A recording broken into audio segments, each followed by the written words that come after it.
royal family. I'm back. And so are the Shahs. The Shahs are finally back. After waiting for almost like 2 years, right? Since the last reunion, they are back and I am excited and ready. If you are new here, thank you for clicking on the video. If you are a returning royal family member, thanks for clicking on the video. Let's get straight into it. All right, so I'm doing episode 1 and 2, okay? Episode 1 started out a little bit slow, okay? And I wasn't really in a rush, I guess, to get this out. But as promised, here I am. Okay, so we see Reza and Adam. Not much has changed with Reza and Adam's dynamic. Reza still treats Adam like he is his son/errand boy, right? Nothing has changed. So Reza, he's still bossy. And now Adam is saying that he no longer wants to have kids right now. He wants to hold off. And you could tell that Adam was lying. You know, if you watch the show, I've been watching since the very first episode, very first season. So when Adam came along, Adam made it a big deal about him and Reza adopting children or having a surrogate. They even asked Asa, remember? They wanted Asa to be their surrogate. I miss Asa, but she's not beat for all this negative energy. And Asa is raising her child and doing her own thing. Anyway, but I do miss her though. Anyway, so Adam and Reza, their house is finally done. You know, Reza made a big stink about this house. He let Adam know that he was the one putting up majority of the money. So he treated him like, you know, he was the help. You know, I don't know what Adam sees in Reza. Maybe it is the money. I don't know. So anyway, their house is finally done. They're planning their housewarming party. And Adam says to Reza, you know, he's having second thoughts because Reza is bossy. He's very materialistic and he has no patience. I am so glad that Adam has figured that out because he described Reza to a T. Now, don't get me wrong. I like Rez, but I don't like Rez. You know, he can be very pompous. He can be stuck up. You know, when he's cool, he's cool. And when he's not, he's not. So it's obvious that Adam is the more nurturing one in the relationship. This is why he feels that he wants to have kids. And Reza felt pressured, you know, just giving a little bit of background history. So Reza felt pressured. So that's why they don't have any kids now. But they even went to an adoption agency, a surrogacy agency, all that stuff. And I remember when Reza asked if things don't work out, can we give the kid back? No, Reza, you can't do that. Anyway, so not much has changed with Adam and Reza. Gigi, aka Loch Nessa, okay? Lord Gigi, she's at odds with everybody because remember the reunion, she had beef with everyone and she told everyone what they can do and where they can go. She wants to have a child. So she's actually starting hormone treatments to have a child and she wants to do it on her own. She doesn't want to be with anyone. It's her choice, you know, and Gigi, Loch Nessa wants to have a baby. I'm nervous. And if you watch the show, you know why.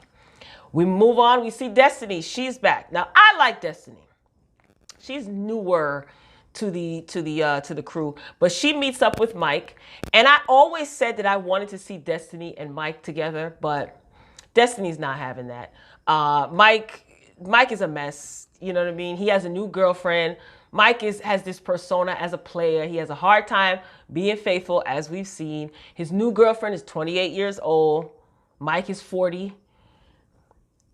He's in love for now. We know what Mike gives. And Destiny is grilling him about his new girlfriend. And Bravo is so shady. They panned back to Jessica. That was his wife that he was married to for a split second. And I never liked Jessica. I didn't really care for her. She was a little bit too angry for me, too bossy, you know. But Mike was so in love then, but he ended up cheating on her. They got divorced. Things were messy with them, so it was a mess. So again, Mike has a new girlfriend. You know, he doesn't want to be single. What I get from Mike is, I get that he is getting older and he's afraid to be alone, but he's not ready to give up his little playboy ways. Maybe it's a midlife crisis. I don't know. But he's only 40. I don't know. So he's not known to be faithful in his relationships, y'all. So again, it's like he's convincing himself that he's in love, but he might be. But Mike, what are you doing with a woman with children? Like, you can't even get yourself on track. Maybe he'll change. I don't know. I guess it's part of their culture. Like, as they get older, they're expected to be married and have children by a certain age. Mike has 2 brothers. They're very successful. They are married. You know what I mean? So I guess he feels like he wants to keep up, and he's the oldest one. So those are his younger brothers. I don't know. But Mike, you might want to slow it down because he's already talking marriage. You understand?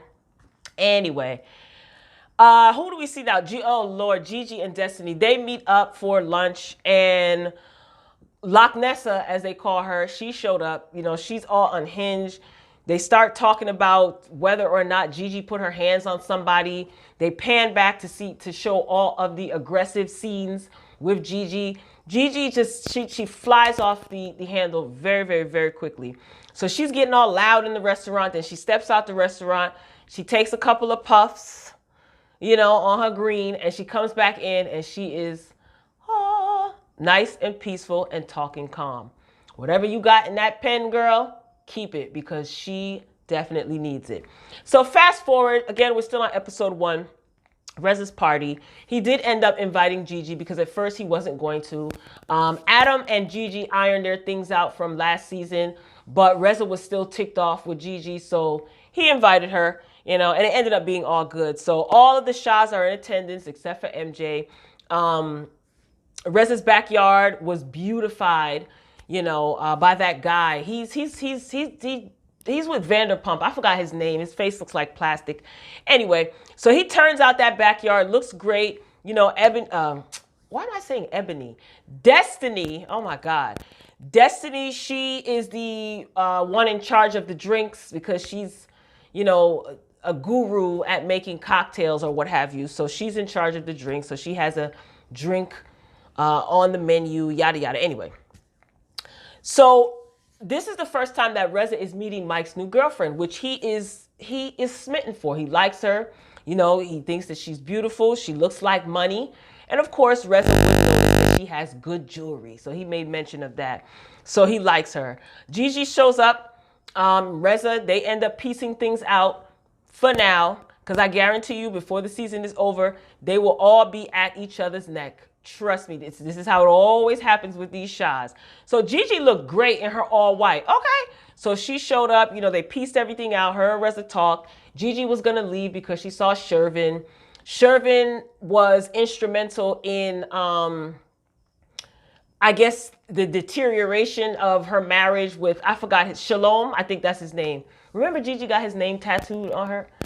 Anyway, like I said, they'll be at odds before the season is over. So Destiny, she tells Mike, while Mike is trying to look for the card, Mike was trying to look for the card.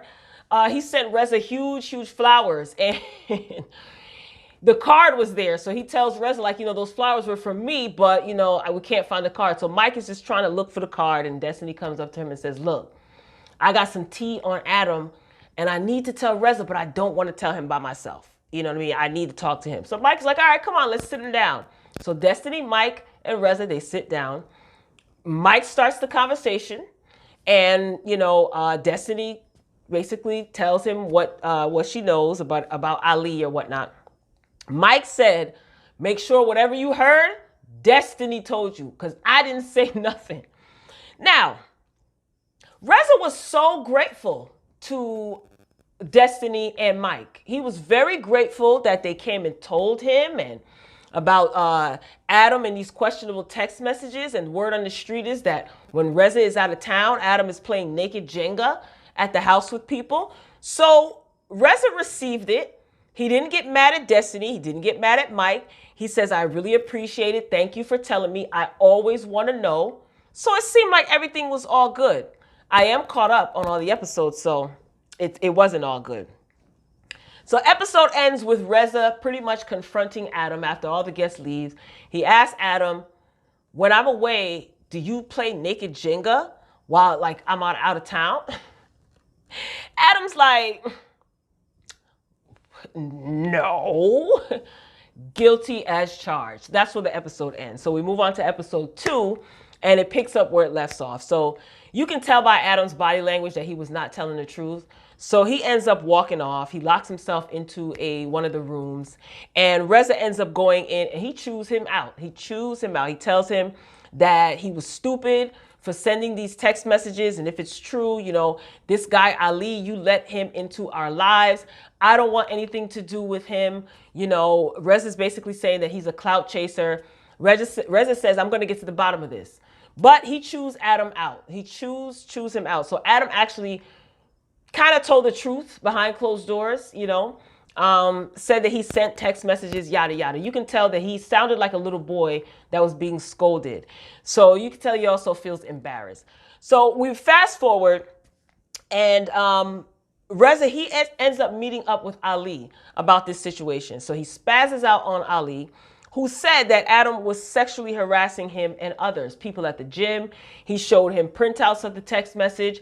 Now, Reza got mad because Reza said, let me tell you something. If you say harassment one more time, I'm jumping across this table. He said harassment. Reza got up. Reza threw a drink in his face. Ali was saying that MJ is his best friend. And Reza's like, your best friend? How long have you known MJ? 3 years? I've known her for 25, 30 years or whatever he said. So basically, MJ, as usual, tells Ali things that Reza told MJ about how he is not happy in his relationship, yada, yada. This is what MJ is saying to Ali, who is now bringing this information to Destiny and Reza. Now, Destiny was there. So she's trying to stop, Reza from catching a case. So he trips out, you know what I mean? And what I found interesting is when this guy Ali was showing these text messages, Reza was looking through. Reza was like, yeah, this is the stuff that he sends to Mike, he sends to me, he sends this to everyone. Why is your husband sending pictures of his parts to your best friend Mike, who's like your brother? To you, yeah, that's appropriate, that's your husband. And other people, like, what's wrong with Adam? Is he doing this for attention? Just like a little kid. Anywho, so this was a mess because Reza ended up storming out, okay? And he gets on the phone and he calls MJ. Mind you, MJ had a difficult pregnancy, a difficult birth, and after her birth, she had to have surgery. So MJ is all in the hospital, and he calls MJ like, did you tell Ali to confront me about Adam and tell him to confront me about what's going on with in my relationship? Now, MJ does start a lot of trouble, okay? She has shaded Asa. She has shaded G. She's gotten into it with everybody. Mike, Gigi, Asa when Asa was on the show. I don't think she got into it with Destiny. But she's gotten in, definitely her and Reza, oh my gosh. Reza tells her business, things blow up. MJ tells his business, things blow up. So this is nothing new. But when he called her in that hospital, I couldn't take it. I said to myself, yo, is he serious? What I want to know is, where is MJ's mother at? Because hands down, MJ's mother is the shadiest character on Bravo TV. She might be, she calmed down, but she is the shadiest character on Bravo TV. Mark my words. If you don't know, now you know. Anyway, so Destiny is being blamed for all of this, right? Which I find annoying because I can guarantee that Rez is going to blame Destiny for this. I just feel it. I definitely feel it. He's already embarrassed. He's going to smooth things over and let everybody know, look, me and Adam are good. Rez said, anybody that is going to be friends with Ali, I'm cutting you off. He basically told Destiny, you better choose. He told Mike the same thing. He sent a group text message to everybody. Nima and his sparkly white new teeth. I can't with him. Nima is so funny. He reminds me of like a little cartoon character. Anyway, Nima, he's like, I got this text. It's pretty aggressive. But Reza means business. Reza says, look, you can choose. I'm not going to be mad at you. But if you are dealing with this guy, Ali, I can't be bothered with you. Now, I don't blame him. I don't blame him because he's causing a lot of drama. However, MJ and Adam are also to blame for this too. So it's like, here we go. So I just think that he's really mad at MJ, and he's definitely taking it out on everybody. Rightfully so. He has a right to be upset with MJ. Like I said, Reza and MJ, they always have explosive back and forth.